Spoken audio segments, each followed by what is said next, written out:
Assalamualaikum warahmatullahi wabarakatuh. Perkenalkan, nama saya Ahmad Delami dari kelas 12 TKJ. Jadi di sini saya akan mempresentasikan tentang indahnya membangun mahalai rumah tangga. Ya, saya akan mempresentasikan yang penting-pentingnya saja. Ya, A. Pengertian pernikahan. Secara bahasa, arti nikah berarti mengumpulkan, menghubungkan, atau menjodohkan. Dalam Kamus Besar Bahasa Indonesia, nikah diartikan sebagai perjanjian antara laki-laki dan perempuan untuk bersuami istri dengan resmi atau pernikahan. Sedangkan menurut syariah, nikah berarti akad yang menghalalkan pergaulan antara laki-laki dan perempuan yang bukan mahramnya, yang menimbulkan hak kewajiban masing-masing. B. Tujuan pernikahan. 1. Untuk memenuhi tujuan narulil manusia yang asasi. 2. Untuk mendapatkan ketenangan hidup. 3. Membentangi akhlak. 4. Untuk meningkatkan ibadah kepada Allah Subhanahu wa taala. 5. Untuk mendapatkan keturunan yang salih. 6. Untuk menegakkan rumah tangga yang resmi, yang islami. C. Hukum pernikahan. 1. Wajib bagi orang-orang yang telah mampu baik fisik, mental, ekonomi maupun akhlak untuk melakukan pernikahan. 2. Sunnah bagi orang yang telah mempunyai keinginan untuk menikah maupun tidak dikhawatirkan dirinya akan jatuh kepada maksiat sekiranya tidak menikah. 3. Mubah bagi yang mampu dan aman dari fitnah tetapi tidak membutuhkan atau tidak memiliki syahwat sama sekali. 4. Haram bagi orang yang yakin bahwa dirinya tidak akan mampu melaksanakan kewajiban-kewajiban pernikahan, baik kewajiban yang berkaitan dengan hubungan seksual maupun berkaitan dengan kewajiban-kewajiban lainnya. 5. Makruh bagi seseorang yang mampu menikah tetapi dia khawatir akan menyakiti wanita yang akan dinikahkannya atau menzalimi hak-hak istri yang buruknya pergaulan yang dia miliki dalam memenuhi hak-hak manusia atau tidak minat terhadap wanita yang tidak mengharapkan keturunan.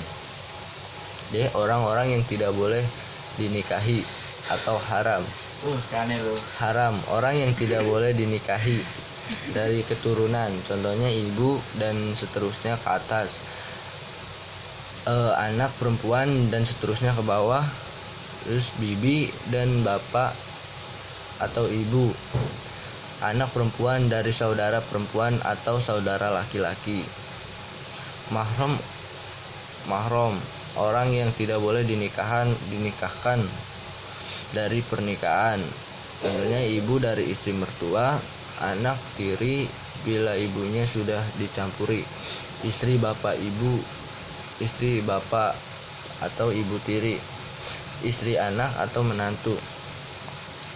Orang yang tidak boleh dinikahkan dari persusuan, ibu yang menyusui, saudara perempuan yang persusuan. Orang yang tidak boleh dinikahi dari dikumpul atau dimadu, saudara perempuan dari istri, bibi perempuan dari istri, keponakan perempuan dari istri. Rukun dan syarat pernikahan. 1.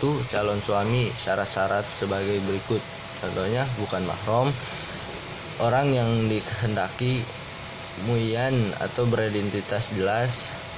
2. Calon istri. Syarat-syaratnya adalah bukan mahram si laki-laki, terbatas dari halangan nikah atau masa indah atau berstatus sebagai istri orang.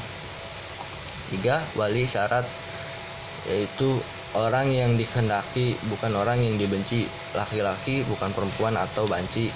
Mahram si wanita, balik bukan anak-anak, berakal, tidak gila, adil atau tidak fasik, tidak berhalangan wali lain, tidak buta, tidak berbeda agama, merdeka, bukan budak. 4. 2 orang saksi. Syarat saksi adalah berjumlah 2 orang, bukan budak, bukan wanita, dan bukan orang fasik.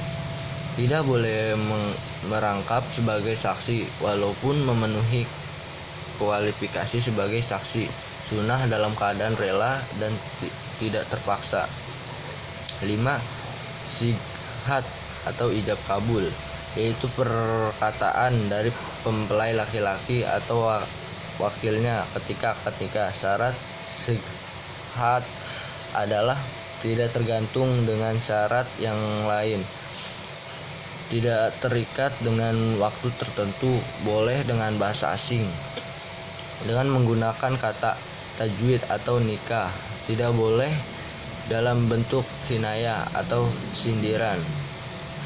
Qabul harus dengan ucapan kabitul nikhaha atau tajwiha. Pernikahan yang tidak sah. 1. Pernikahan mutta, yaitu pernikahan yang dibatasi jangka waktu tertentu. Pernikahan sighar, yaitu pernikahan dengan persyaratan barter tanpa memberikan mahar.